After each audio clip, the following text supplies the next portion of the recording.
Okay, this is a stream for TO. We are continuing work on the Ultramarines project. I'm getting a really late start today, just to finish up the metals. That's it. And then if there's any time left, I will try to a bit of the gold trim.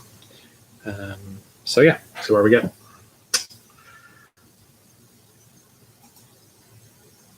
Jesus, that guy, I can't believe. During a brainstorming session, that Gene Portwood, an old a veteran Disney animator, suggested, what about Alibaba, Sinbad? And that really grabbed my imagination because, of course, the 1001 Nights, or the Arabian Nights, as they're called, but they're really old Persian tales. I'd read the childhood versions of these stories as a kid, and I'd seen movies like Warner Brothers' Alibaba Bunny, comics like Howard the Duck, the Sinbad movies. It was sort of in all of our collective unconscious, but it hadn't been done yet in a computer game. And I thought, I went back, I reread the Arabian Nights, and it was just this deep well of characters and archetypes. And not only that, I thought it could actually translate to the Apple II computer screen, which was 280 by 192, because baggy pants and arches and columns, something that you could actually represent clearly in 40 pixels. So this is how I started. The publisher had kind of been hoping that I would do Karateka 2, so they were a little disappointed when I told them I wanted to do an original IP. Some things never change, but so I got started, and to do the animation, because my own animation skills were pretty limited. I could draw okay, but when I tried to make the character move, it became clear that I was not a trained Disney animator. And on Karateka, I've used a technique called rotoscoping, which goes back to silent film. This is basically the idea is to take a film and then take each frame and trace it, so somehow cartoonize it, and then make sort of a flip book, which we did with the horse here. And Disney used this technique in Snow White, although they don't like to talk about it, for Prince Charming and Snow White.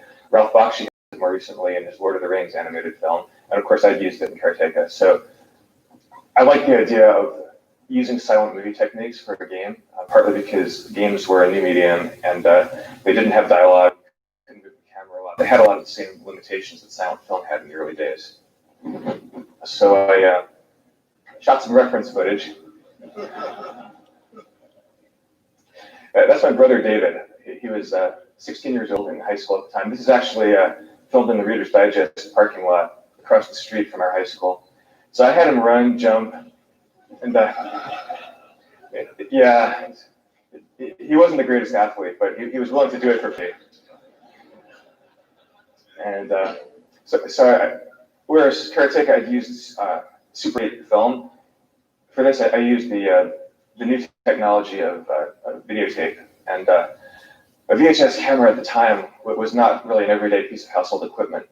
It cost $2,500. Which was more than twice the cost of my entire development system. But I'd gotten my first credit card, Diners Club card, upon graduating from college. And I think one of my first purchases was this VHS camera, taking advantage of the 30-day back guarantee. I bought the camera, shot this footage, and then immediately mailed it back because I didn't want it in the house. I couldn't afford to own it. I felt a little guilty about it, but I was trying to keep costs down. So at this point, a year went by before I actually did anything with that footage. And the reason is because on the Apple II, we didn't have development environments. Even the tool that I used to draw shapes, to move pixels on the screen and kind of get things looking the way they should, that didn't exist. I had to code that myself. And as well as the tools to capture frames of animation and replay them and move them around the screen. So all that took time. And at the same time, I was negotiating with Broderbund, trying to get a deal that would enable me to get out of my parents' house, where I was going stir crazy, and go back to California and work in their offices in an environment of other programmers and people that I could learn from. And this took a while because Karateka had been a big success, and they were really eager to hire me, to have me come out and work for them as a programmer, but I didn't want that. I wanted to stay independent, and repeat the arrangement that we had on Karateka, which was basically like book publishing, where I would be equivalent to a book author. I would sort of make the game on my own time. They wouldn't pay me. They would have the right to publish it when it was done. So it kind of took a while to reach agreement on this. And finally we did. And I was very happy. I was able to move 3,000 miles away to San Rafael, California. And I had, not only an office where I could go wherever I want with computers. I had other programmers in the office next door. It was a lot better than working in my room at home, I thought. And I also had my own car and rented an apartment. It was really my first time really living as an adult. And Prince of Persia was a title that my producer, Ed Batasov, came up with. At the time, I thought that this might make an okay tentative working title until we figured out what the real title was going to be. In the meantime, I was calling the game Thief of Baghdad. And of course, they still would have rather had Karateka 2. So a year after I shot this footage, I took it to the next step, which was, that looks dark from here. Can everybody see? Is there any way to brighten that?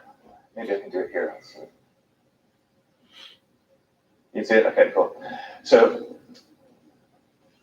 having shot that footage, the challenge was to get it into the computer, which of course is something we can do now by pressing a button on a cell phone.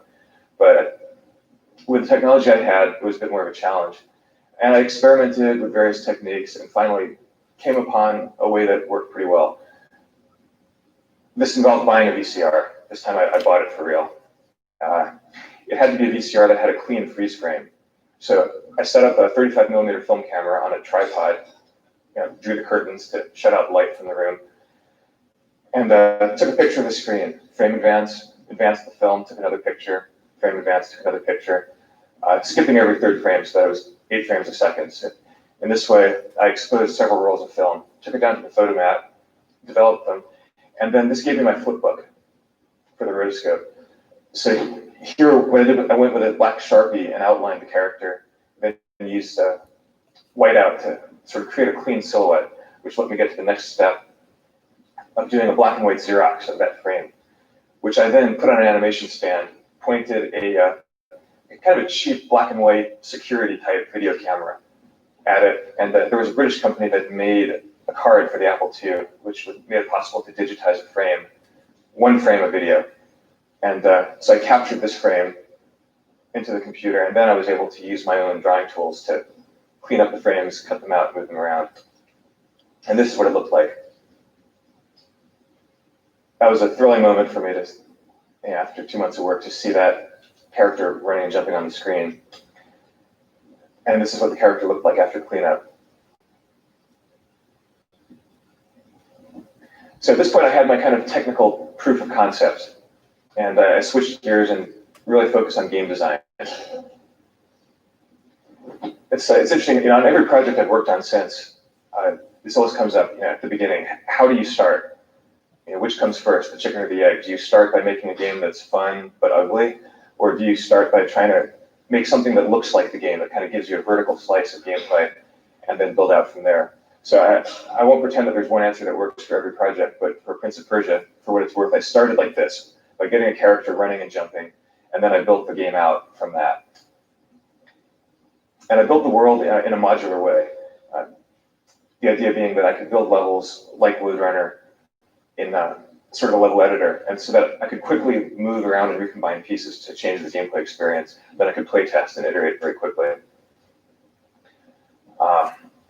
And this is what the game looked like 8 months in. I was sort of going in along the idea that I would get the game features working one by one, starting with pressure plates and gates, linking pressure plates and gates together.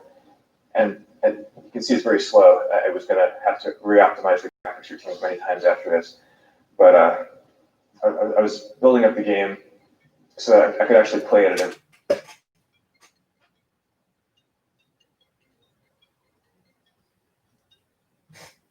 every stage.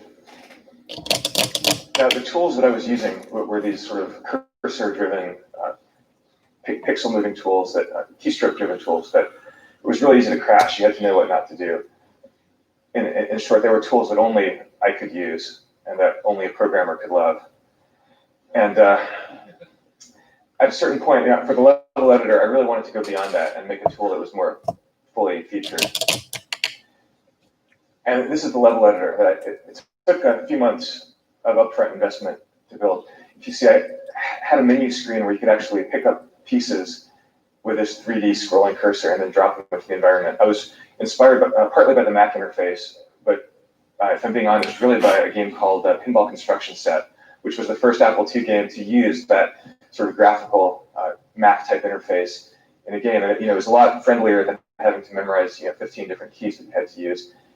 And so that's the way I did it. And I was going to all this effort, not just to make my own life easier, but because I had the idea that, like Load Runner, I would include the level editor as a feature on the game disc so that people who bought the game could make their own levels. And then maybe we could have a contest for Prince of Persia levels and publish the best 50 levels as a championship Prince of Persia, that kind of thing.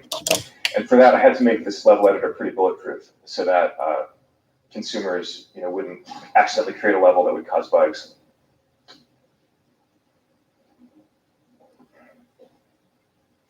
Now, I was coding, of course, but also at the same time, I was sort of switching hats between programming tools, programming the gameplay, and also thinking about what the gameplay should be, designing the story and the characters, as well as doing the art and animation. It was, my job title was programmer. All those other things were kind of extra. They weren't really recognized as, things that you might hire somebody to do separately from programming the game. And because of that, it went pretty slowly. I was doing these tasks sequentially. Obviously, a week that I spent working on a tool was a week in which the game didn't advance at all. In the course of that, I filled a lot of these yellow pads with gameplay ideas. This is one gameplay idea that didn't make it. The moving wall. I thought it would be too difficult to actually implement. About this time, Vertibird received a submission of a game from a Russian programmer, Alexei Patnikov, called Tetris. And submissions are supposed to be highly confidential, but somehow this one leaked out, and Roland Gustafson, who's kind of the unsung hero of Prince of Persia and Karateka, Roland reverse engineered Tetris in an afternoon on the Apple II. And so this sort of unofficial copy of Tetris circulated among everybody in the office. And so I and all the other programmers stopped working on what we were doing to play Tetris and try to beat each other high scores. It was a considerable distraction. In the end, Vertibird didn't publish Tetris because although we were all addicted to the game, the conclusion was that this was a game that only programmers would like. It was. Now, Roland did the disk routines and the copy protection for both Karateka and Prince of Persia. He knew more about the Apple II than anybody I'd ever met. And he really raised my game in terms of pushing this computer to its limits. And my favorite entry out of all the journals I kept is one that I wrote on the morning when Roland had helped me upgrade from the assembler I was using to ProDOS and Merlin. And watching how he did it and the recompiling code that he'd just written, like while I watched, just filled me with admiration for his hacker ethic. And so I wrote, quoting from my journal here, I wrote this at the world-weary age of 22. Roland is 23, but he is still young at heart.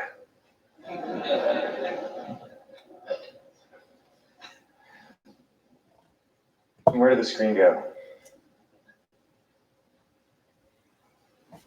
I'll let that cure for a few.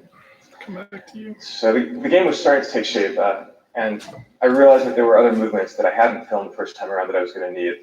But for example, running and jumping, grabbing onto a ledge, you have momentum. So I needed to film the character swinging on the ledge as well and see how a swinging body came to a dead hang and then what it looks like when you drop from a dead hang. So I was able to take advantage of a visit from my brother, who is now a year and a half older and about 8 inches taller. But with the magic of my cartoonization process, I was able to correct for this and make all the footage fit. So we filmed this in the Vertibird parking lot.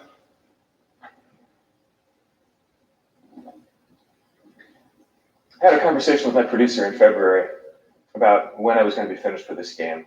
and concluded that I was going to be done in August, 6 months out.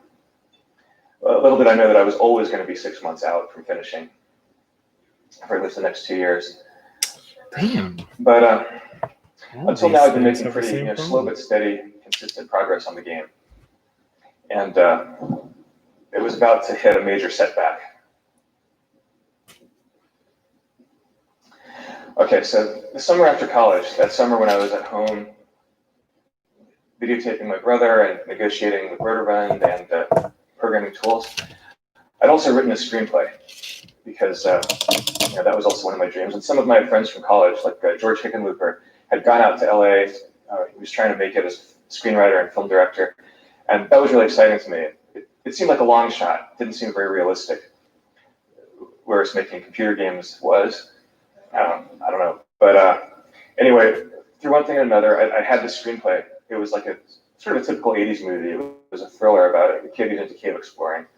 And I'd given it to friends, and it eventually found its way into the hands of an agent in LA. And so now, against all odds, I got a call from a very nice lady named Virginia Garitlian, who is an agent at Leading Artists, saying, "I've read your script. The head of the agency has read it. We love it. We want to represent you. Do you have any other movie ideas? Are you available to rewrite work? And how soon can you come down to LA?" So I thought if I said tonight, it would seem overeager. So I said next Monday. And that was the beginning of my first Hollywood adventure. It was terrifically exciting. Within 10 days, I had not only an agent, but a producer, Larry Turman, who had produced The Graduate and John Carpenter's The Thing. Curtis Hanson wanted to direct it. It really seemed like we were going to make the movie. And so I kind of got distracted and didn't work on Prince of Persia for a while. Until I woke up one morning and realized that 8 months had gone by and we still hadn't made the movie. Pauline Kael once said that Hollywood is the only place where you can die of encouragement. And I figured that, I had this half-finished computer game waiting for me up in San Rafael. I really ought to finish it, and so I did. I went back to work. I still remember that feeling, that awful feeling of sitting down at this computer which had dust on it and booting up source code and looking at it and being unable to remember what any of those instructions meant. I felt like I was looking at code that had been written by somebody else. But over a couple of days, I kind of, those mental gears got lubricated again, and I was back to advancing the game, putting in features, building up the gameplay, stuff like that.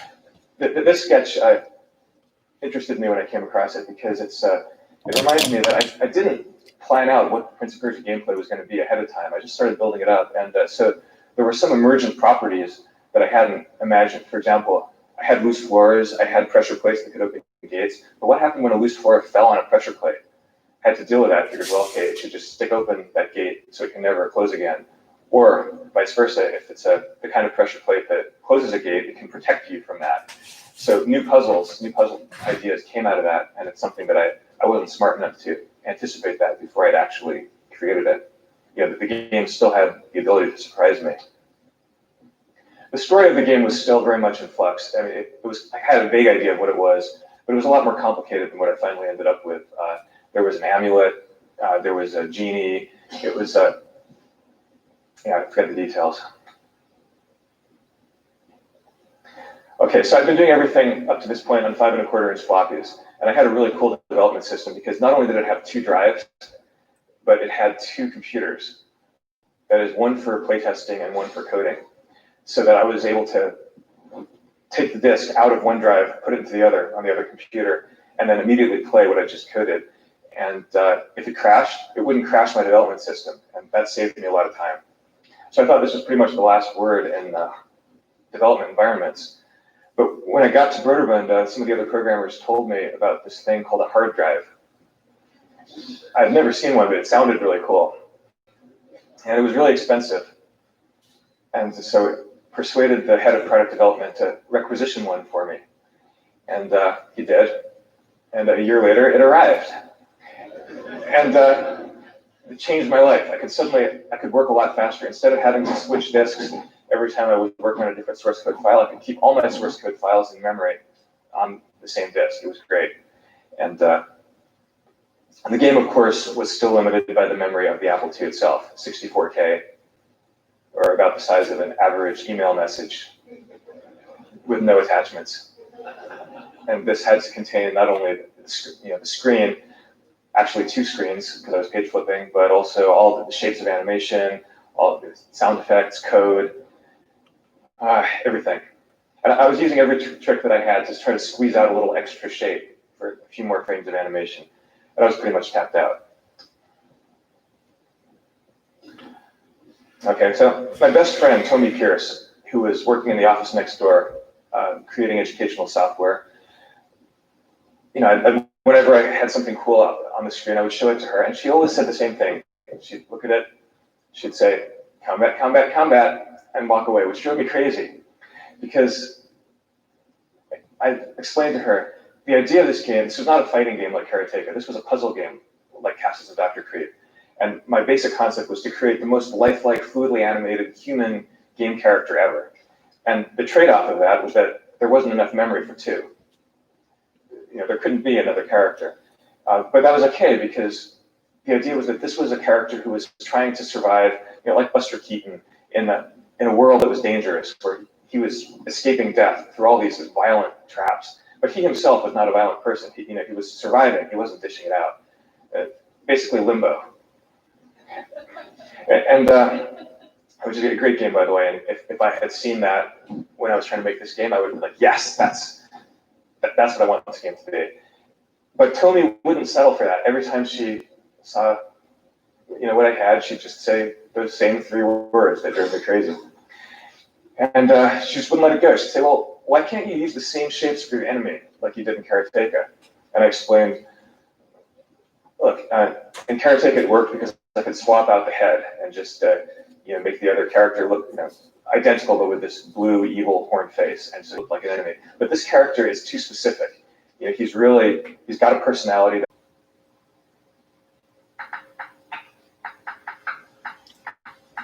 And once he was in the game, everyone loved him, and it was as if he'd always existed. I couldn't imagine the game without him. Yeah. Okay, so this game that was supposed to take me a year to make, which had started a year late. I was now 3 years out of college, and the Apple II market had begun its long downward spiral. I've been living off Karateka royalties after the last 3 years, and as mentioned, I wasn't my salary. I didn't have income. Why do you stink? And at this point, the stream of royalties had dwindled down to a trickle, and I had made an Excel spreadsheet showing me the number of months that I had left. And that kind of woke me up. Also, at this time, I got a new producer, Brian Mueller. I lobbied really hard to become the producer for this game, and he kind of lit a fire under me. Really got me thinking in terms of, rather than just sort of perfecting and improving the game indefinitely, what would it take to finish it? And so we made a schedule, got me on a schedule, and I agreed that I could finish the game in 6 months. Stop. Stop. You stink so bad. And this is what the game looked like. It's pretty close to the finished version, right? Yep. So, about this time, I became aware of a problem. It was, the game was getting close, but it wasn't actually much fun to play. I would, when people played it, it was beautiful. It totally impressed them. But they would pick up the joystick, they'd play it for a while, they'd say, oh, cool, beautiful, awesome. And then they'd put down the joystick and walk away. And I knew this was not a good sign. It was, I'd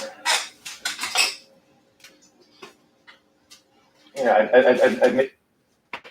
Let's take a photo. Come on. Let's get you out of here. Come on.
was a good fiver.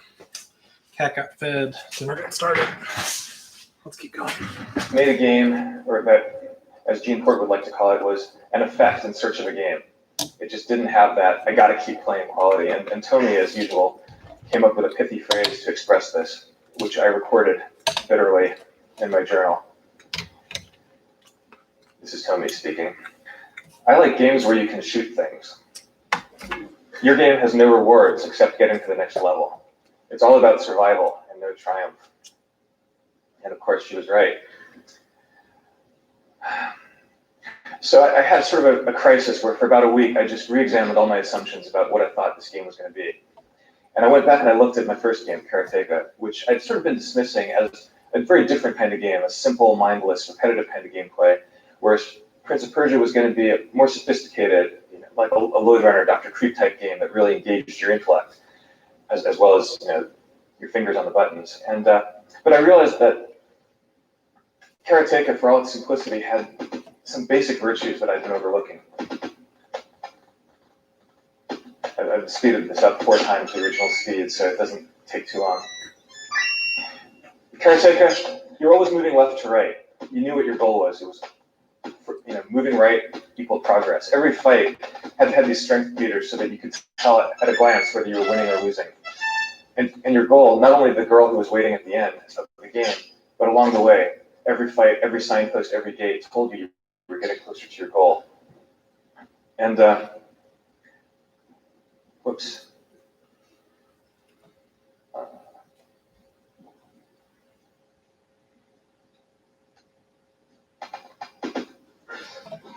All these things that Prince of Persia lacks, Karateka had in spades. So I think, how can I get that kind of emotional feeling into it? And here's another quote from my journal. I wrote, how can I be so up on screenplay story structure and so blind when it comes to my own game? A story doesn't move forward until a character wants something. A game doesn't move forward until the player wants something. Every event should move you closer or further away from your own game, from your goal, where it's not really a goal, it's just window dressing. So I had to tell my producer that we were actually further from our goal of alpha than we had been the week before. Why? Because I thought about it over the weekend and decided that the game wasn't fun. Yeah, that wasn't a fun conversation. But they weren't paying me, so they couldn't fire me. So I set about reducing the scope of the game from 50 levels, which was sort of my Lode Runner conception of it. That was all about puzzles, to sort of a simpler Karateka type game, where it was going to be just 10 easy levels. You start in the dungeon, you work your way up to the palace, and end with a princess. Simple story. And with this, I also dumped the level editor that I lavished so many months on creating and making user-friendly. And this is my first pass of what eventually became the first level of the game. Luckily, because I had that level editor, it made it pretty easy for me to ditch everything I had and rebuild new levels, because these pieces were so easy to move around. But my next step, I realized, had to be to implement sword fighting, because without it, it was just too difficult to imagine in the abstract what the game was actually going to feel like to play. Yeah, that's me again. So I shot this reference footage a few months earlier. Using all the knowledge that I gained in my 1 semester of mandatory high school fencing. But I felt it lacked something, a certain excitement, a certain je ne sais quoi. So as I was trying to figure out how to make sword fighting more exciting, I turned, of course, once again to my favorite childhood movies.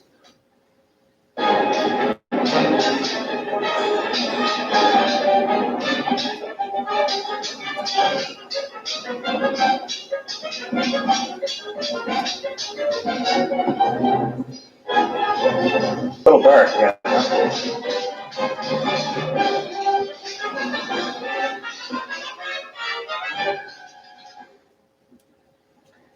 All right, so I watched this sequence, and there was a 6-second sequence where there's no cuts, and it's just Errol Flynn and Basil Rathbone fighting in profile. So I really analyzed that sequence, trying to see what it was that gave it that sort of back and forth, up and down Hollywood sword fight feeling. I did my my photomat thing, got my flip book and spread out those 36 frames on the floor of my office, and really broke it down, trying to figure out what they were doing in every frame. And out of that, I kind of came up with a tentative system to put that into the gameplay. I've been thinking that I was going to rent a camera and get some people to act out those moves, but I realized that actually everything that I needed was contained already in those 6 seconds of Robin Hood. With blithe disregard for copyright law, I took those frames, I gave it the Sharpie whiteout treatment, and in a few days I had it up and running in the game. And that was a thrill as big as when I got the character up and running for the first time. It totally changed the game. I think those are the 6 seconds. Those are key frames out of which I got everything I needed. Up, down.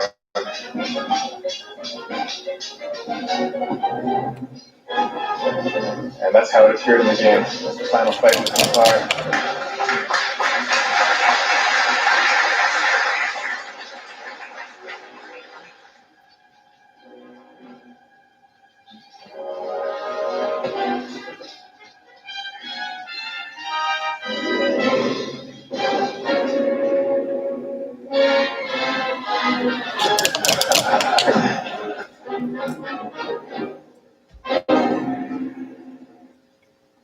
So, of course, yet again, Tommy was right.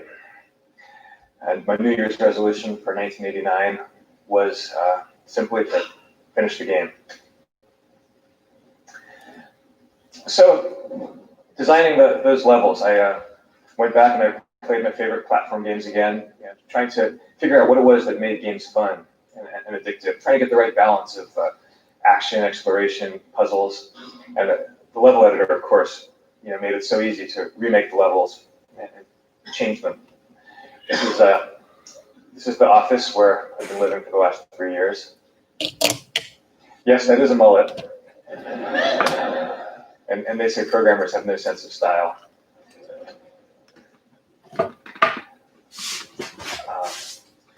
I'm going to read something I wrote in my journal about this time because I think it really captures that particular moment. The game is definitely entering a new phase. The serene, solitary part of it is ending, and other people are getting into the act. My job now is not just trying to make a fun game, but getting people excited about it, and to a degree orchestrating their efforts without stepping on their toes. The world has left me alone for 2.5 years, and now it's bursting in. I'm not ready. There's so much work still to do. That's a feeling I can still identify with. I think any book author knows how it feels to let go of a thing that's been yours and let other people start doing their thing. This is a sketch that I did for the package art, which all the stuff, marketing discussions, talking about conversions and so forth, was really important, and I really wanted to be involved in it, but at the same time, it was taking my time away from what I needed to be doing, which was finishing the game. Again, just to kind of place us in the historical timeline.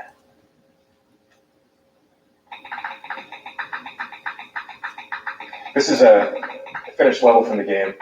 You can see this is sort of how that first level of Raiders of the Lost Ark that inspired the game in the first place kind of found its way into specific moments within the levels. Remember the moment when Indiana Jones is fighting a soldier on the propeller of the plane and backs him into the... Yeah, that was my version of that. About this time, a friend brought his sons, who are 5 and 7 years old, into the office. And for half an hour, I got to just sit and watch them play the game.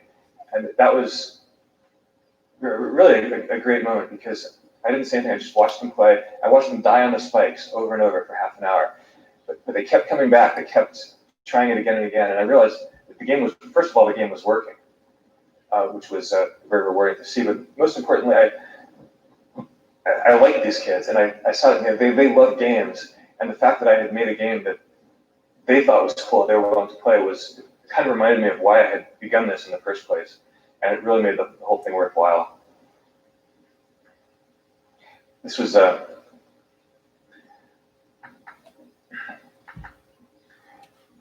I was building the final levels, I was trying to think of ways to create special moments in the game that people would remember, so it wasn't all the same thing over and over. But there was no time to create new assets. And of course, a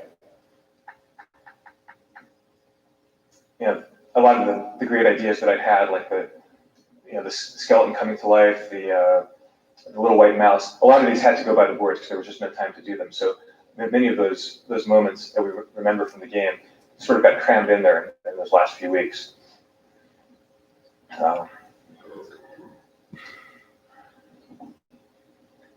Again, just to put these struggles into perspective, the Iron Curtain was coming down. I went to New York for a week to work with my dad. He'd offered to compose the music for the game within the limitations of the Apple II speaker, which couldn't really play two notes at the same time.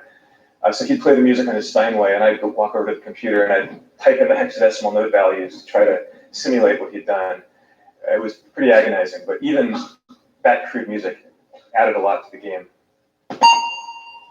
This is the opening sequence.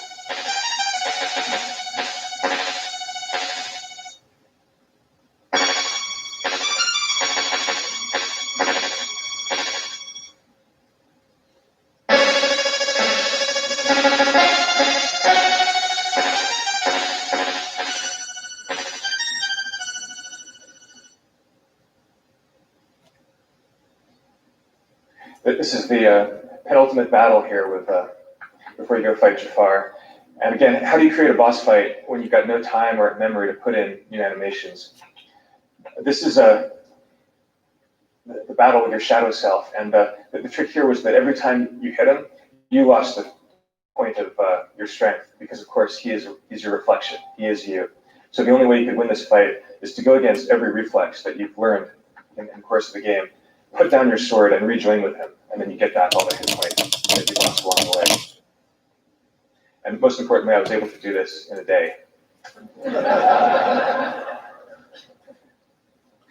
There's a last reshoot. That's Brian Euler, producer, and that's Peter Rideau's daughter, Tina, in her prom dress in the glamorous attic office. And yeah, Brian enjoyed that day. And that's the game.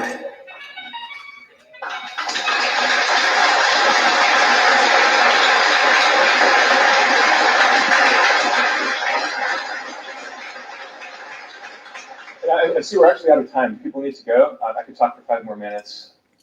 Okay. If anybody needs to leave, I totally understand it. And thank you for coming. Okay, so we're at Goldmaster. I fixed all the last bugs, and I would like to say that the game went on to become a big hit, and the rest is history. But once again, I have these old journals which remind me of what really happened.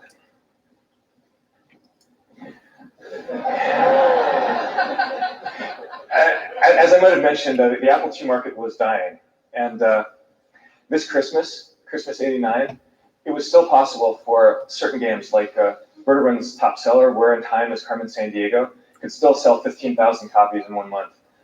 But stores at this point were kind of closing down their Apple sections. They were not interested in taking on new Apple titles. And so I had that Christmas, I sort of endured the agony of seeing that Karateka, which was a 5-year-old game, was outselling Prince of Persia. It just simply because stores didn't have it, nobody would carry it. It was getting great reviews, but nobody knew about it. So I pinned all my hopes on the PC and Amiga conversions, which this is the PC version. As you can see, it was greatly enhanced with color, better sound, using the MIDI sound card.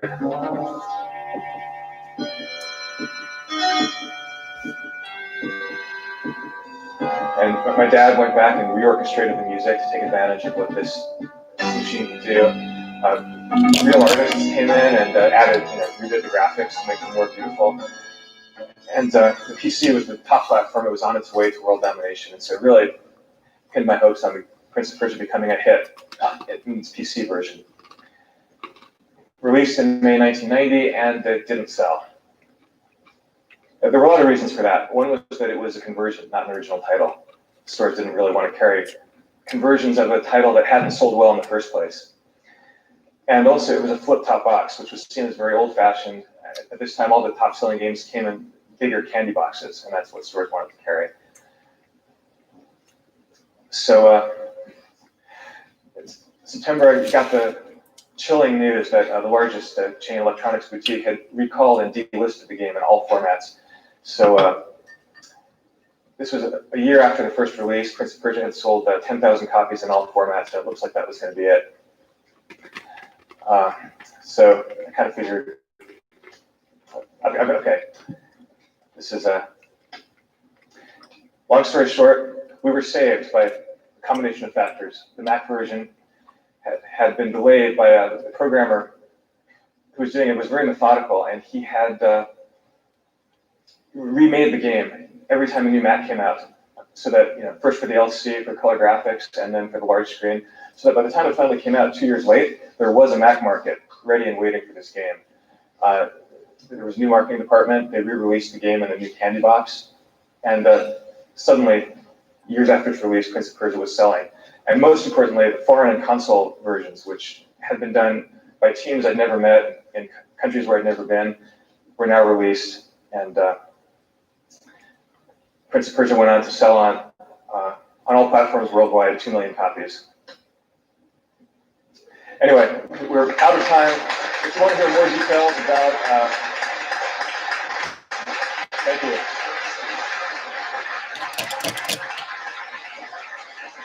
Thank you.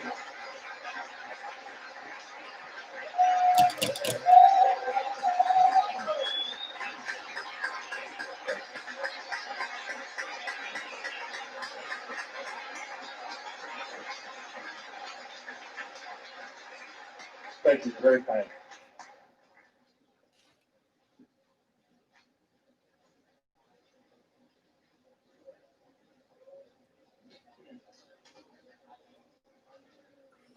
Were there any questions? No, looks like not. Looks like they ran out of time. We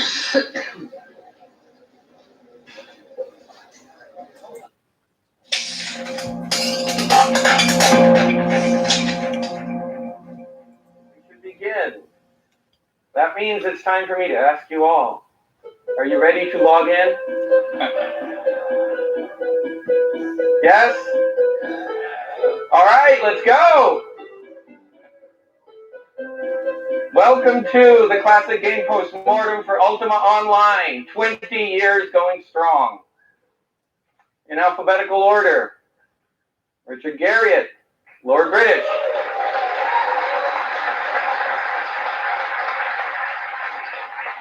And what did you do on this game? I was there. Star Long. Original game director. Me. Original lead designer. Rich Vogel. What did you do on this game? I was the live producer. All right. We need to travel back in time. To 1995. So just a reminder of what technology was like. So the height of technology was at 2,500 times faster, okay? The state-of-the-art CPU was at 33 megahertz. So a 4-core PC is 1,000 times faster than what we were working with back then, okay? 16 megabytes of RAM. You probably have 1,000 times the amount of RAM that we were working with. 1 megabyte 16-bit video card, okay? So you probably have 8,000 times the amount of video RAM right now. And 260 megabyte hard drive, okay? Your phone, the thing in your pocket, has 10 times the amount of storage that we were working with. So that's just the kind of limitations we were working with. And then we've got so what was happening in the space of the kind of games that we were. So the other games in the space were things like Air Warrior, Neverwinter Nights. Okay, so now we're going to move on to the trim. Let's take a look. So it's gold trim, and then on the top of the right knee, or their left, our right. And the eagles are gold. Okay. So there's no eagles in those guys. And there's no, oh, there's trim on the shoulder pads. There's trim on the right.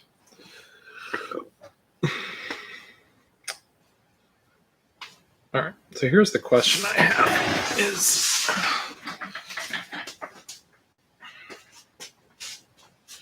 I did the first round of gold the other day. So let's look at this. We're gonna get out some gold. So the question is the gold better, more opaque over the silver? So here is a silvered out eagle. It does go on nice and smooth.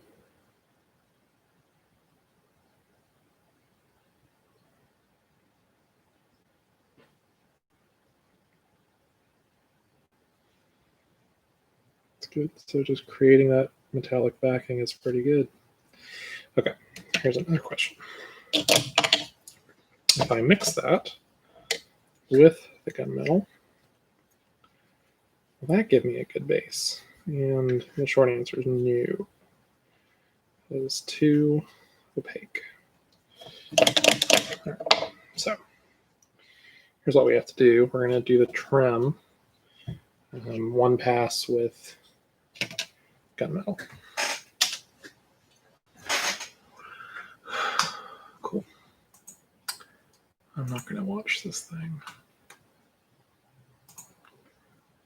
Let's go back to my watch list.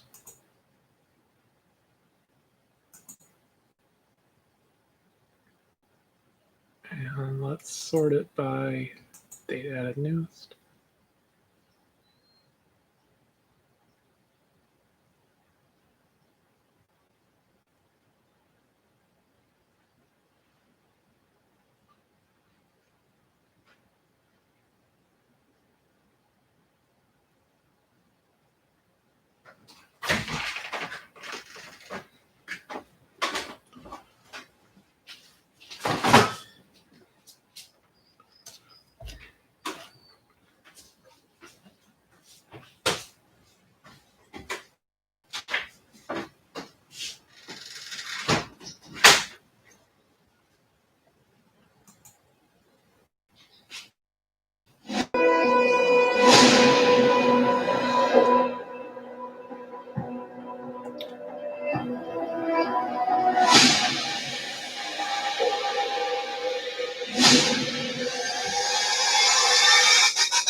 Oh, it's a bitch apocalypse now, bitch! That's right.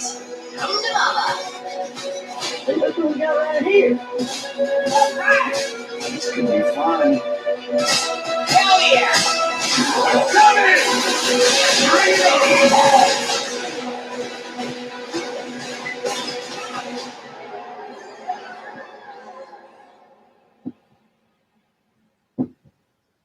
Okay, so it's the original game.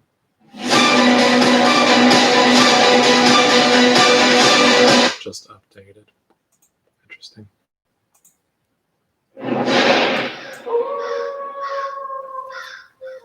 Some horror films will do anything to scare an audience, not just the bad ones either. All is fair in love and genre cinema, and even many great horror filmmakers like Scream's Wes Craven or Halloween's John Carpenter aren't above using dirty tricks like jump scares and "he's behind you" moments to spook their viewers. One of horror's longest-standing cheap tricks, however, is the undeniably effective gambit of breaking the fourth wall. Nothing is scarier and occasionally funnier than when a film acknowledges that it's just a movie, only for its monsters to then threaten the viewers themselves instead of the movie's characters. It can be as small as comparatively subtle as an evil figure turning to stare right into the camera lens, or as dramatic and ambitious as an entirely meta movie which knows it's a movie. But there's one thing which the 10 films listed here have in common. They are all horror films which turned on you, the viewer, and their cameraman, to scare audiences senseless. Also trying to keep found footage cheating to a minimum here, so there's only one film on this list where the director opted to use that cop-out sort of meta framework. But I am Kirsten from What Culture teenager horror, and these are 10 horror movies which broke the fourth wall to scare you.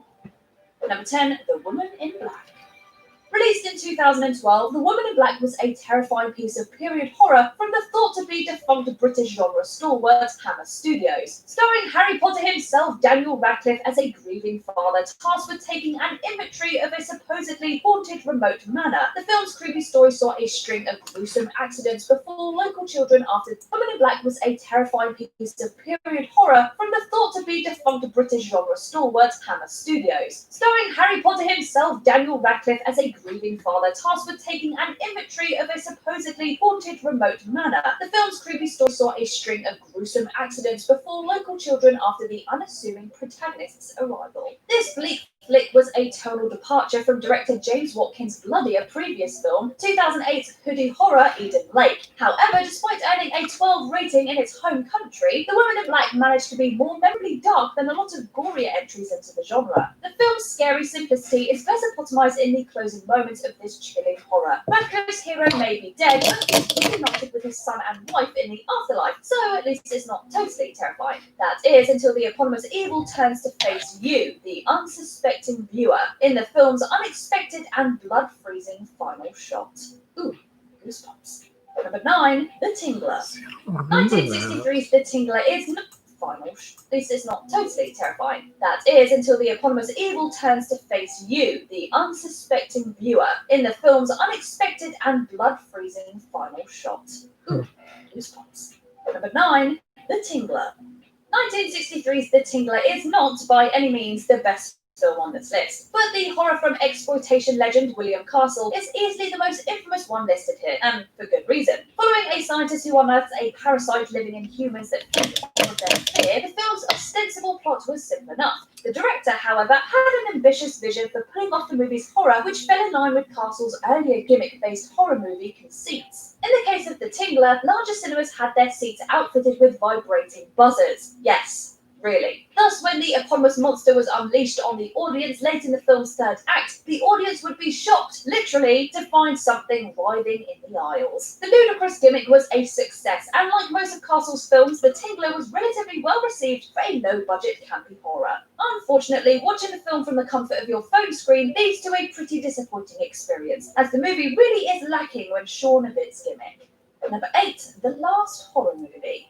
Released by legendary exploitation film distributors Troma in 2003, The Last Horror Movie is a tonally muddled British found footage horror. Not as artful as the earlier Henry Portrait of a Serial Killer, this grimy film purports to be a genuine snuff movie wherein the protagonist is a serial killer recording his own murders. Throughout the film's gory runtime, he frequently questions the audience's motivations to continue watching. The film attempts to touch on a lot of the questions about screen violence raised by earlier films such as Michael Haneke's Funny Games and Man Bites Dog, but the low-rent look and unintentionally goofy effects make this one a little less effective. However, the film does feature a deeply creepy closing twist, as the smug murderer informs the viewer that they're watching the only copy of this film. The last lines heavily imply that the killer is preparing to hunt down you, the viewer, although this nasty shock does admittedly work better if the film is rented rather than streamed or watching for free on YouTube.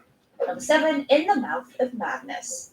One of the more mind-bending horror films on this list, In the Mouth of Madness was the final film in legendary horror director John Carpenter's Apocalypse trilogy after the dark sci-fi horror The Thing and the campier vampire film Prince of Darkness.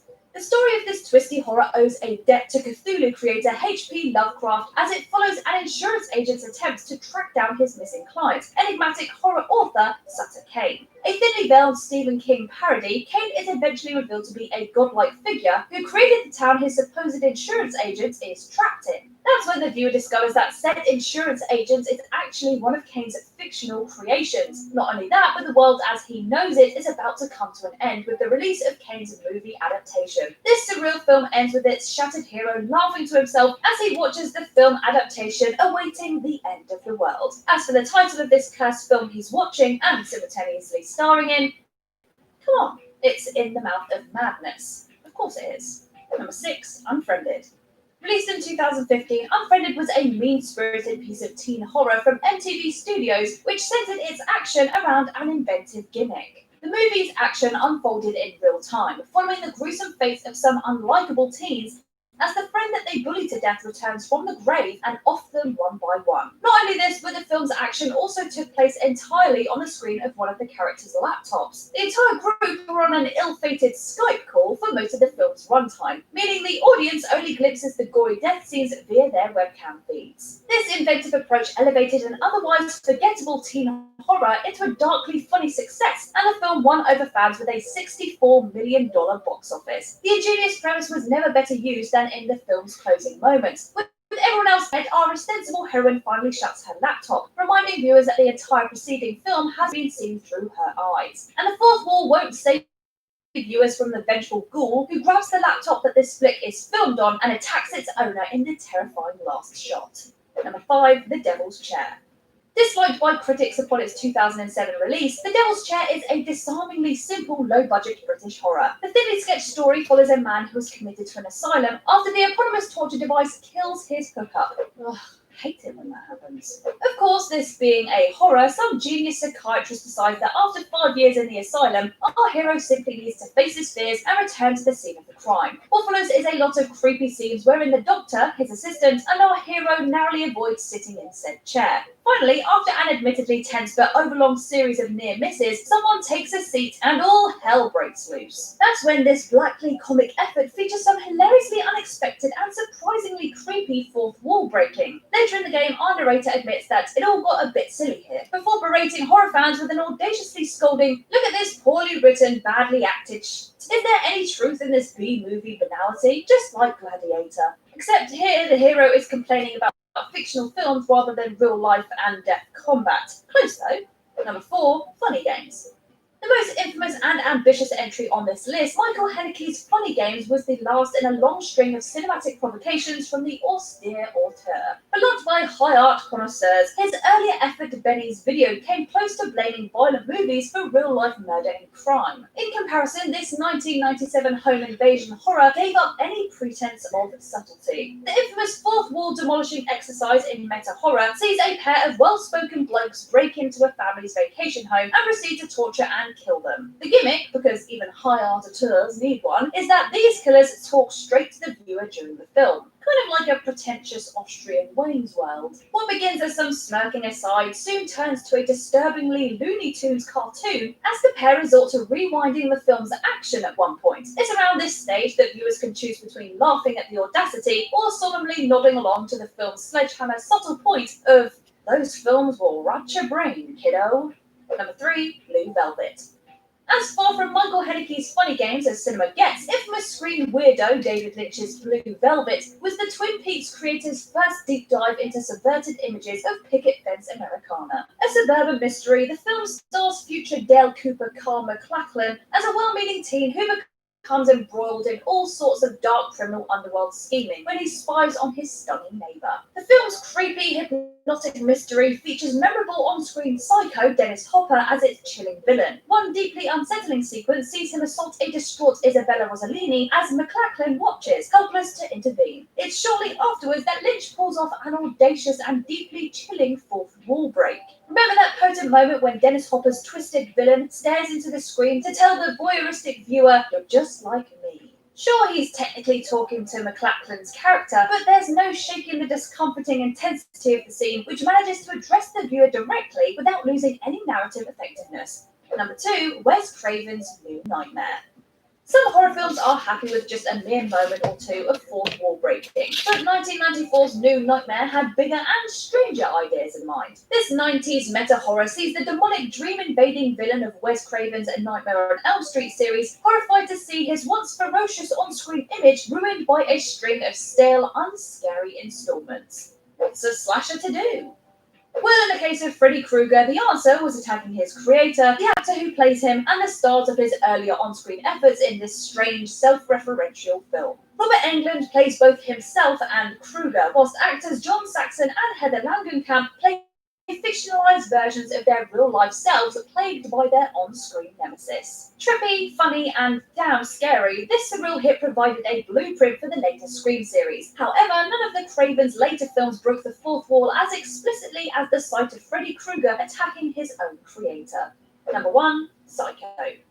A huge influence on the slasher subgenre, Alfred Hitchcock's legendary Psycho is a tense and terrifying story of one disturbed motel manager's murderous attempts to live up to the expectations of his beloved mother. Of course, spoilers, the film's shocking twist that Norman's mum is long dead and he's been impersonating her for his murders is still effective decades after its release. But it's the moment after this revelation that set the gold standard for horror's fourth wall breaking moments. After an interminable lecture from Norman's psychiatric evaluator, one of few flaws in the film, this classic ends on one of the greatest fourth wall breaks in film history. His narration slipping into Mother's creepy voice, Norman looks up and faces the viewer directly in the closing shot. As a skull is superimposed over his unsettling smile, he convinces himself that he's harmless, despite the moment's dreadful power convincing a terrified audience otherwise. Wouldn't hurt a fly indeed.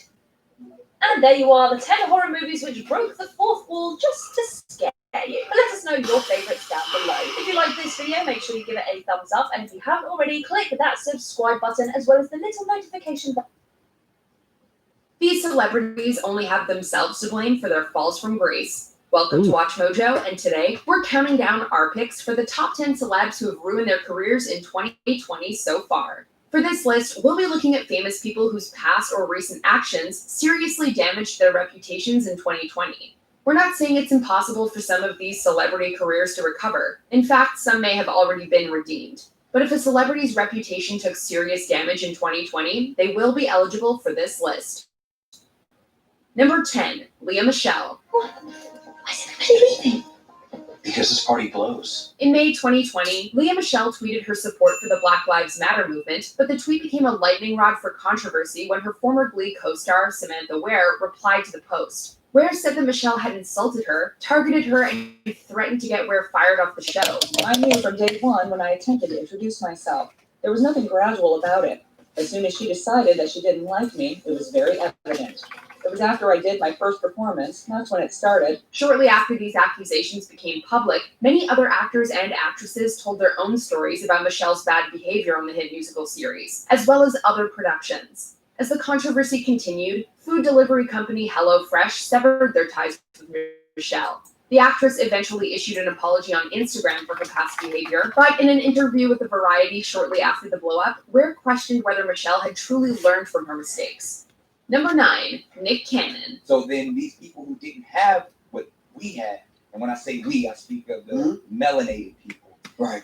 They had to be savages. Actor, comedian, rapper, director, writer, producer, and television host Nick Cannon's career took a hit in 2020 when a video began trending online of his interview with former Public Enemy member Richard Professor Griffin, who famously left the rap group after making anti-Semitic comments to the Washington Post in 1989. In the video from his podcast, Cannon's Class, Cannon made many controversial statements himself. It wasn't long before longtime Cannon collaborators Viacom CBS dropped the multi-hyphenate from their roster because he, quote, failed to acknowledge or apologize for perpetuating anti-Semitism. In response, Cannon said that he had, quote, no hate in his heart nor malice intentions, and called for, quote, unity and understanding. And instead of trying to make friends, they said, we want what you got. Because there's this mentality of whether it's the Caesars or even that we have to conquer. Right. Number 8, Hartley Sawyer.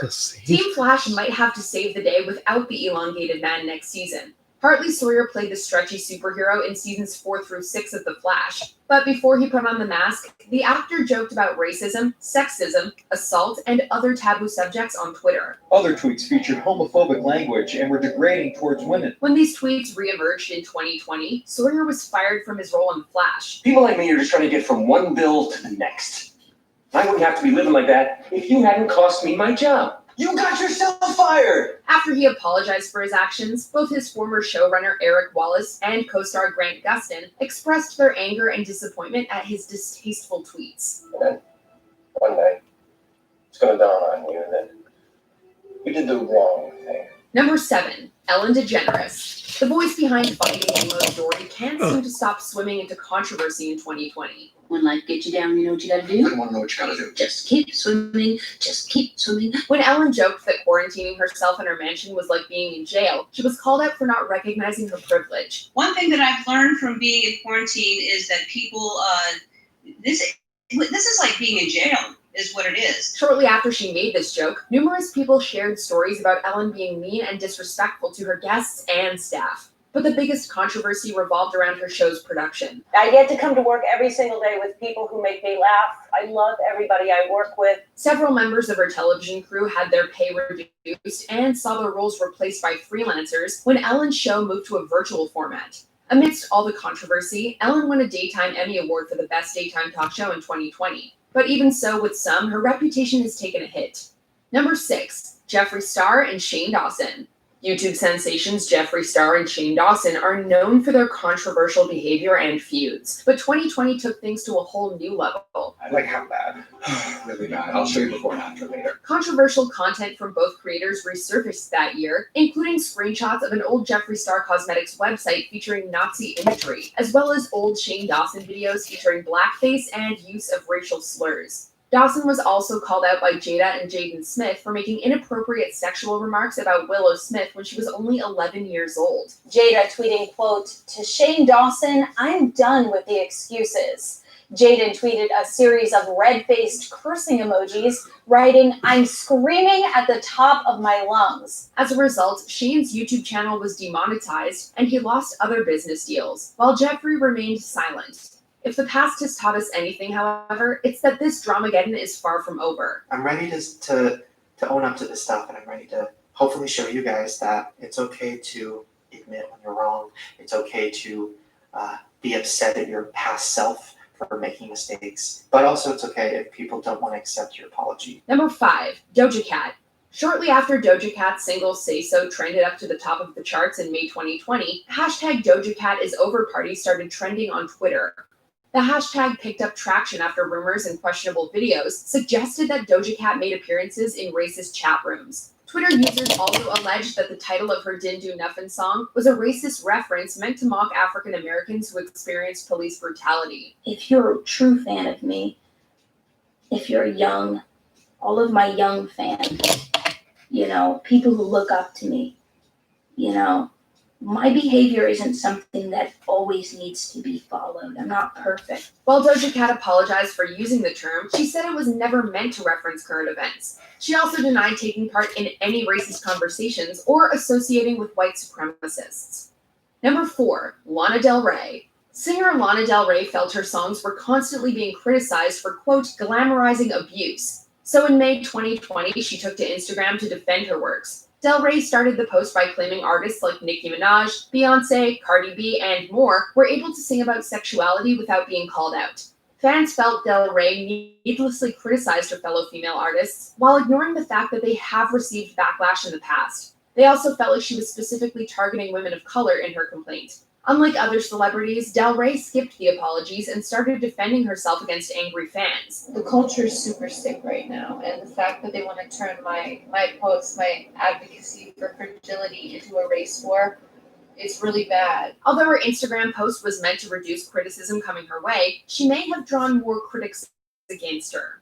Number 3, 4 members of the Vanderpump Rules cast. Bravo's Vanderpump Rules reality show may have set the record for the most cast members fired in 2020. Max Boyens lost his job after screenshots of various racist tweets emerged. Brett Caprioni was dropped for repeatedly dropping racial slurs in his tweets, but Stassi Schroeder and Kristen Dout's actions may have been the most dangerous. A Bravo spokesperson confirmed to Variety that the 2 cast members, who have been a part of the show since its first season, would not be returning. In 2020, a story re-emerged of the incident where they called the police on their African-American co-star, Faith Stowers, for a crime she didn't commit. Which is funny because they thought it was me because it was a black woman with a wig.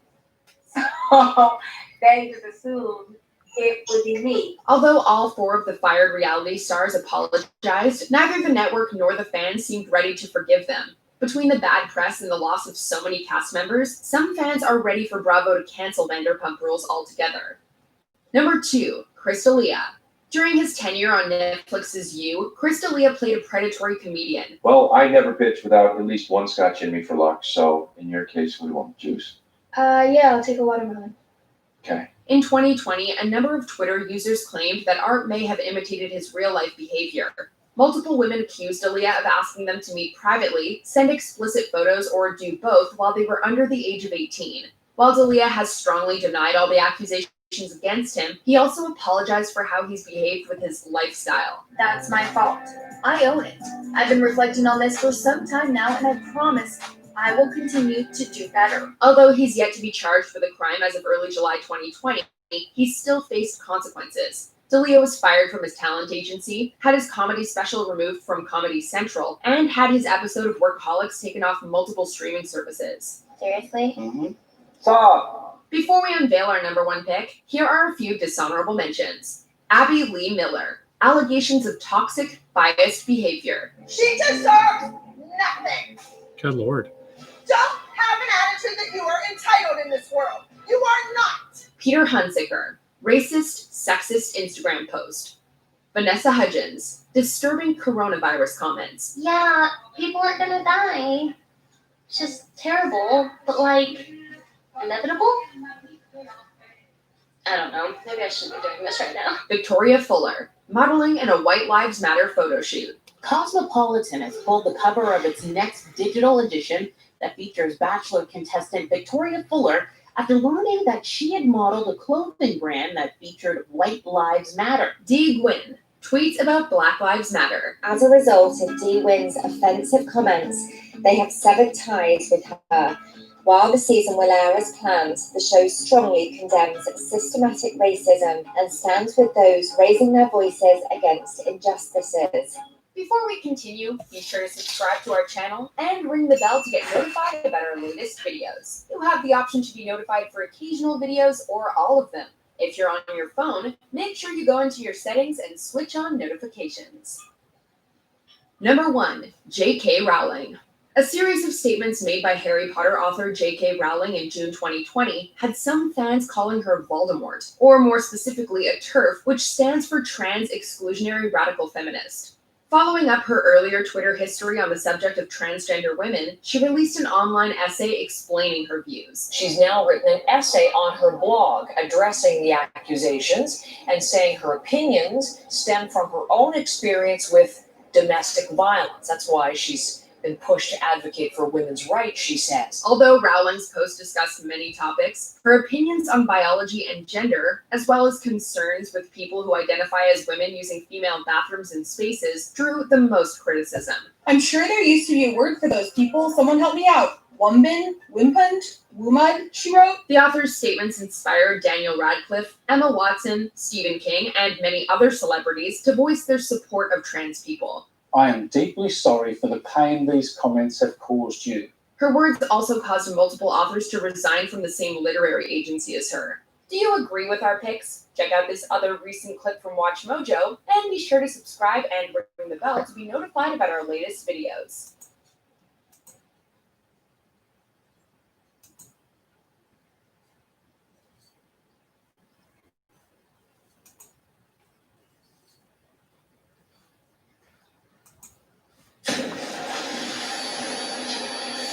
Na Wojtusia z popielnika iskiereczka ma. Chodź opowiem ci bajeczkę, bajka będzie długa. Była sobie raz królewna, pokochana. Król wyprawił im wesele i skończona bajka.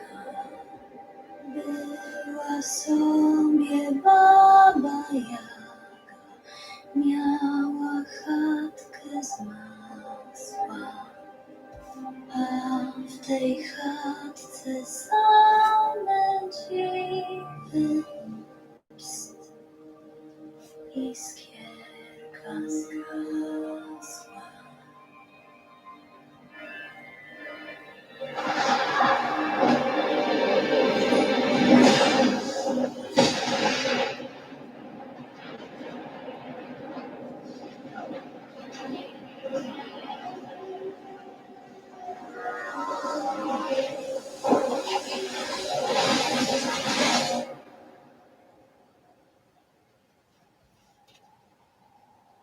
Na just hope you know he's here. Come on, convinci bajeczkę, bajka będzie.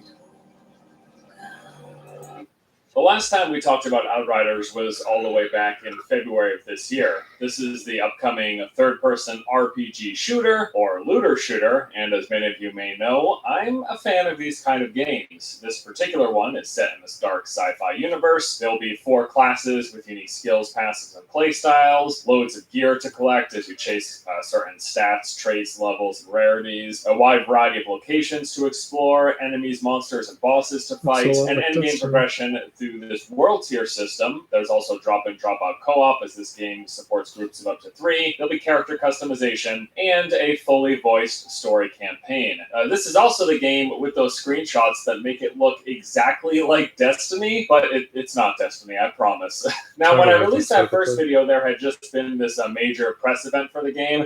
Thanks for the invite, by the way. Really appreciate that. That went over a lot of the basic information. But in the months since then, we've gotten actually several developer broadcasts going into a bit more depth. We got detail on how endgame progression through the world tier system will work, a look at the world's structure of hubs and spokes, more specifics as well as gameplay for the Pyromancer, Trickster, and Devastator, as well as the reveal of the 4th and final class, the Technomancer. And then we also saw some stuff about UI customization, a sneak peek of how special items in the game can change up skills, opening different play styles, and overall, with everything I've seen, all these trailers and all these gameplay footage, I'm actually pretty impressed. Like, my early thoughts are that this is looking to shape up to be a pretty good game, especially for something that wasn't on my radar and is launching this holiday season. I really think that this may be something to keep an eye on. So what I want to do here in this video is cover all of the new information and show you guys the details that we've gotten over these past few months. But in case you missed that first video, let's just do a quick recap of the basic structure of Outriders. So again, this is a third-person looter shooter. The developer has said that they're kind of trying to focus on delivering this powerful gameplay experience with a world that's fun to explore and shooting that feels good. It's a very traditional looking third-person shooter. You know, you've got the snap into cover, pop up, shoot, mantle over objects, and then of course there's the inclusion of these magical skills. And overall, it seems like combat is this healthy mix of shooting your gun and using your abilities. Players will have access to 3 weapons, as well as 3 skills, and a special melee attack for every single class. And there's lots of RPG or even you might call MMO light elements, like we've got character levels, world tiers, quests with objectives, enemies have nameplates over their head displaying their health level and any debuff info. I mean, it really seems just like a third-person looter shooter through and through. We can make some pretty clear comparisons to games like The Division, Warframe, or Remnant from the Ashes. If you care at all about the setting and story, essentially what happens here is that humanity has traveled to this new planet called Enoch. They tried to find a home. When they got there, this mysterious Warframe. Haven't heard of you yet.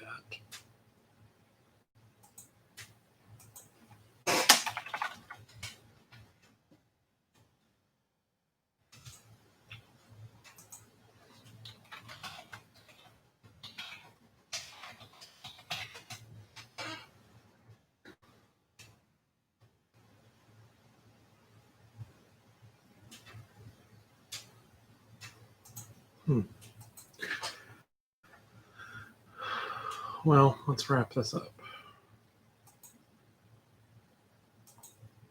Signal drew them to it. They tried to discover what it was, and in doing so unleashed this anomaly that took over the planet with these massive storms, destroying technology and summoning all sorts of deadly creatures. But also, as a fringe benefit, it gave humans magical powers, so that's great. And that's where the Outriders come in, which are the playable characters. So 4 classes in the game. Each of them have their own playstyle, skills, and passives. The Pyromancer is this medium-range conjurer who harnesses explosive volcanic energy. The Trickster is a close close-range hit-and-run character. He's all about manipulating the fabric of time and space. The Devastator is your close-range, in-your-face tank that's about brute force as well as defenses. And then the most recently revealed class, the Technomancer, is supposed to be a balance of support and defense and uses these anomaly-powered weaponries. Every single one of the classes has 8 total skills to choose from. You will pick 3 of those to have active at any time. And then beyond the skills, there's this passive skill tree, which has 3 specializations that will offer traits that will tailor to certain play styles. And then I think the final note about classes in this game is there will be a lot of combo potential. They have said specifically that setting up combos for big damage and crowd control will be absolutely required of any players looking to push into the higher world tiers, which is basically, again, their end game progression. Now, it wouldn't be a loot game without loot, so let's talk about how loot is supposed to work here. There'll be lots to collect between armor, weapons, and mods. The loot will also have levels, rarities, and a variety of stats that will be similar to other loot-based games. So there'll be all sorts of different standard weapons you expect, like shotguns, rifles, pistols, and these will all have various values for damage, accuracy, stability, and range. Higher rarity items will have better values, of course, but also special perks. Wait, As it's some both? examples, we saw shots that slow down enemies, right. or a boosted crit rate and healing, even shots that create AoE explosion, or will inflict freeze on enemies. And then again, there is armor to collect, and that will also have levels, rarities, stats, and perks, and there's 5 armor slots that can be filled. And then, of course, there's the customization through creating your own Outrider. You're going to get to choose and pick from several facial presets, hair, and marking options. How's the game structure? We know it's a looter shooter. We know there's classes. We'll be collecting loot, fighting enemies. Well, basically the way it's going to work is there's a main story, and you'll progress through that, unlocking new zones as you go. And there's all sorts of different biomes from like forests, mountains, and deserts, things like that. But it's not a open world. Rather, it's what they're calling a series of hubs and spokes that will be these instanced off areas. So there's the main story and side quests, as well as world objectives and mini bosses. And those are kind of all the different activities that you will partake in. And then, of course, again, there's that world tier system that we talked about, and these are progressively harder enemies that give you better rewards. So every single world tier increases the enemy level, but also gives an increase to legendary drop rates, a chance for higher rarity, as well as This is just Destiny with more RPG elements. This is where that end game replayability is coming from. And then just a note to talk about the types of enemies. There'll be a variety, all sorts of different creature types. There's the basic. Last week, I lied to you. When I unboxed my 1995 Necromunda set, a time capsule from the golden era of Games Workshop, I found something incredibly rare. This is, as you can see from the front cover, the 1997 Citadel Miniatures price list. Now, why didn't I talk about it in the video? Well, there's 2 obvious reasons. First off, this being a 1997 price list sort of ruined the immersion of looking at a 1995 box set. But also, after having a quick glance at the prices in this, I knew it would open up a huge can of worms that would wriggle all over the Necromunda video. This little booklet deserves its own episode. And while you drool over these amazing retro paint jobs and wonder just how the hell a delicate 23-year-old booklet is in such good condition, let me fill you in on why this price list is so important. There's a real preconception in the hobby at the moment that Warhammer has been getting steadily more and more expensive. Now, I'm not talking about Warhammer compared to other tabletop games from different companies or even other hobbies. I'm just talking about Games Workshop's own price rises. The arguments people usually put forward for this compare prices for new releases with what models used to cost back in the day, or at least what they remember them costing. This is where we run into difficulty, and things can get a bit vague. Are your memories of those old prices accurate? Maybe when you got into the hobby, you were a kid like me, and much of what you got was gifted for birthdays and Christmas. And even if you're sure something is more expensive now, are you even comparing the same models to draw a fair comparison?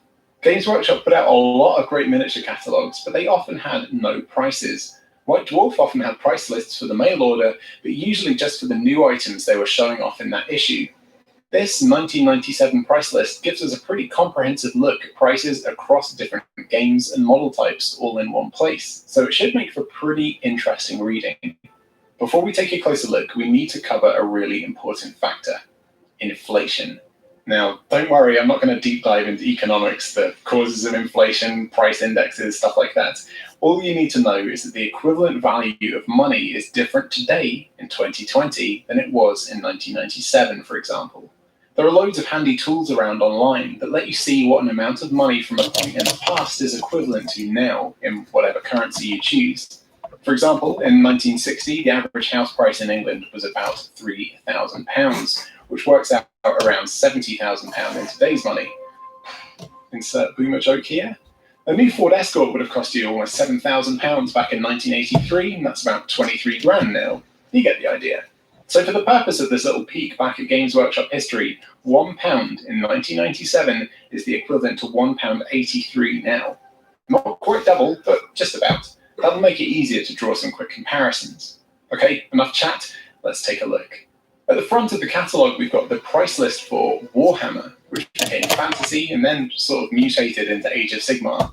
Right at the beginning, we've got the starter box. £50 back then is £91.69 now. The new Age of Sigmar Soul Wars box is £95, so in the same ballpark, a tiny bit cheaper. But it's not truly the same product, obviously. To be honest, only a handful of the things in this catalogue will be, but we're still conceptually talking about the same thing. The easiest way to buy 2 armies, the rules, and all the bits you need to play a game. The old army books are £15 each, £27.51 nowadays. That means that the current battle tomes have become actually slightly cheaper at £25 per book. Now, I'm going to be honest here. I feel a bit intimidated looking at all this old world stuff. I'm not really into Warhammer Fantasy, and I know some of the armies no longer exist. Lots of the armies and units have been renamed since this catalogue was released, and I'm not really sure what models are comparable with the current Age of Sigmar range, so don't hate me, but I'm going to skip ahead to the Warhammer 40,000 section, the range I'm most knowledgeable of, and we can start comparing prices. Straight to the big boy, the 2nd edition starter set. £50 seems like a pretty reasonable price tag, but in today's money, that's almost £92. Compare that to the top tier 40k starter set available now, the Command Edition at £105, and that looks like a price increase of about 14%. Obviously, the contents are hugely different. The old set has far more minis, but they're more basic. The new version has fewer minis, but they're much more detailed, and also has some cool plastic terrain pieces. There are, of course, cheaper starter sets available at the moment too. You can get a taste of the game for just £32.50 with the Recruit Edition, the equivalent of £20 back in the day. And there wasn't really anything like that sort of budget intro box in the 90s. The 40k codices also seem to be a bit cheaper in 2020, just like the army books and battle tomes. The old versions were £27.50 in today's money, compared to the standard £25 price point now. Just at a glance here, there seems to be some really huge variations. The old Catachan Jungle Fighter kit, for example, 10 models for £17, that's £31 today, but the modern-ish kit will only set you back £20. A different kit, sure, but essentially you're ending up with the same thing on the tabletop. How about Space Marine Dreadnought? £25 in 1997, which translates to almost £46 today. But the standard Dreadnought kit these days is only £30. Good news for Dreadnought fans, the hobby is over 30% cheaper than it used to be. Now am I cherry picking here? Sort of.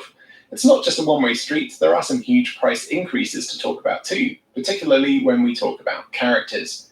The 80s and 90s were a bit of a magical time for Games Workshop character models. Many of them were just nicely sculpted single-part models. Maybe if they were really fancy, their weapons or arms were separate parts, but this simple design lowered production costs, and most armies had characters that cost between £4 and £9. Nowadays, characters are, well, let's just say they're a bit more expensive. For example, an Imperial Guard Commissar was just £4 back then, or about £7 today. The cheapest Commissar you can find in 2020 is £10. A Librarian in Terminator armor was a £5 in 1997, about £9 today, and the equivalent model, although admittedly it looks fancier, is twice the price. Mephiston was £7, £12.87 adjusted for inflation, but the new version costs twice that. There are some really crazy price increases too. Everyone's favourite lycra-clad serial killer, the Vindicare Assassin, was just a £5, again about £9 today, but the updated model is a whopping £22.50. That's a 145% price increase. Now, as we've kind of seen, there doesn't seem to be any hard and fast rule or pattern here. Some things are a little bit more, some things are a little bit less. But what would be really useful is if we could see a summary of all the comparable models, their original prices, the inflated prices, and the 2020 price for the modern equivalent, maybe in a spreadsheet form, with a column showing the relative price increase or decrease. It'll take a real nerd to put that together, though. Okay, so I found about 60 things in this catalogue that you can still get a direct equivalent of today, from box sets to characters, vehicles to squads, books, and paints. I've got their names, the old price, the inflation-adjusted price, the cost of the 2020 equivalent, the difference in price as a percentage, and I've also categorized them, which might help spot some patterns in the price changes. Let's look at the big winners and big losers. Admit it, that's what you're here for. Okay, so the top 5 models that became cheaper over time were, at number 5, Chaos Space Marine bikes. Buying 3 back in 1997 would have set you back £21, and that's almost £40 in today's money. The modern squad is only 25. Now technically the Katachan squad is number 4, but I've already talked about them, so let's give Warp Spiders an honorary mention. Today, a squad of 5 costs £25, way less than the 37 they effectively cost altogether back in the day. A surprise entry at number 3, individual Necromunda gangs cost £26 today, but back in 1997, the cheapest way to flesh out a gang was to buy a box of 8 models, and then buy a leader and a heavy in separate blister packs. This added up to £22.50, so that's over £40 today. Another surprising entry at number 2, the Land Speeder model, a princely sum of £20 in the mid-90s, and it's still only £22.50 today. That's an effective price drop of almost 39% when you take inflation into account. And the biggest winner I could find in this list was also for Eldar. This time, Wraithguard. 5 models bought individually would set you back £30. That's bang on £55 now, whereas the contemporary kit only costs £32.50. So that's a big price drop of almost 41% since 1997. Okay, that's as good as it gets. Now let's turn the tables and we'll see what had the worst price hikes. Coming in at number 5 with a 138% price increase, the Necromunda box set. The original costs £40, about £73 today, but the new Dark Uprising box set costs £175. Now, you might say that it's not a fair comparison, and that you get loads of high-quality plastic terrain in the new box. But as you may know, I did a pretty comprehensive unboxing of that retro set last week, and the same could be said for that. You get about the same number of models, a large amount of modular terrain, but the rules in the old version were much more comprehensive, covering everything that was available in the game, rather than just the gangs in the box. Let's not mess around here. £175 is a huge investment to get into quite a niche game. The 4th biggest price hike was for a regular old Space Marine veteran captain, which would have set you back just £4 in 1997, £7.33 inflation adjusted. The updated model costs £18, more than twice the price. The different assassins all tie at number 3, costing just a £5 each, as I already mentioned, seeing a 145% price increase now that their updated models each cost £22.50. At number 2, we've got Plague Marines. The cute old monopose plastic models cost just £5 for a squad of 5, so you could obviously double up to make a squad of 10 for a tenner. Pretty advanced maths going on here. Are you still with me? Compare that to the 2020 equivalent, where to get a complete squad of 10, you need a box of 7 and then a box of 3 reinforcements. And that'll set you back £55 in total, a 3-fold increase on the inflation-adjusted price of the retro models. Now, any guesses for number 1? The worst price hike in over 2 decades? Fate knew exactly how to rub salt into this particular wound. It had to be orcs. The humble orc pain boy, which costs £17.50 to buy these days, cost just £3 back in 1997. Even when you account for inflation, that's still almost 220% increase in price. In practical terms, that means you could go and buy 3 of the old ones and still have some change left from that £17.50 it cost to buy the new version. Now, is the new model more visually impressive? Sure. Is it 3 times better? Well, I'll let you be the judge. Another way of trying to spot where the big changes happen is to look at the type of product. So I added some tags like character, squad, box set, vehicle, paint, and books. Now, this surprised me. Games Workshop books saw an average price drop of 9%, but box games saw an average price increase of 42%. Characters saw a huge price increase on average, almost doubling across the board. The price of model paints also slightly increased, about 20% when comparing sprays, washes, metallics, and regular paints, although it is interesting to note that metallics used to be more expensive than standard paints back then. The average cost of squads saw the biggest variation. Some things like Gene Stealers, Horn Berserkers, and Orc Boys saw big increases, often doubling in price. But some multi-model boxes like Space Marine Terminators, Cadian Shock Troops, Gretchen, and Necromunda gangs have effectively dropped in price by at least 30%. There weren't enough terrain kits for me to make a fair comparison, but there were plenty of vehicles. Yeah, This category I'm not really saw a the fan big... of this, man. I'm gonna get out of this. See ya.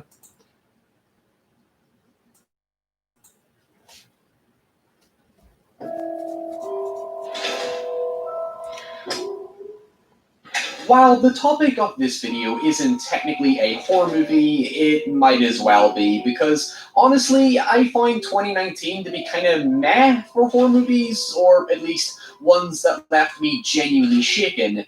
Hell, Marriage Story and Uncut Gems were more horrifying than most of the things I watched. Sure, I did love Midsummer, but I can't deny I didn't have expectations for how it was going to play out. And for those asking, what about The Lighthouse, the one key horror movie of 2019 I've yet to ever mention?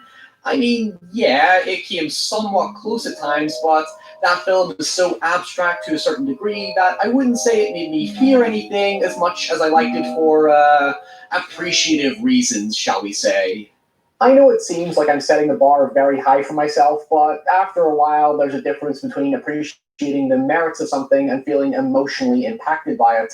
So with that in mind, I'm going to introduce you to a period drama that got under my skin more than any other film in 2019 that was clearly trying to get under my skin. But you could say I'm somewhat cheating by picking a film that's about 1800s British colonialism. So let's talk about it.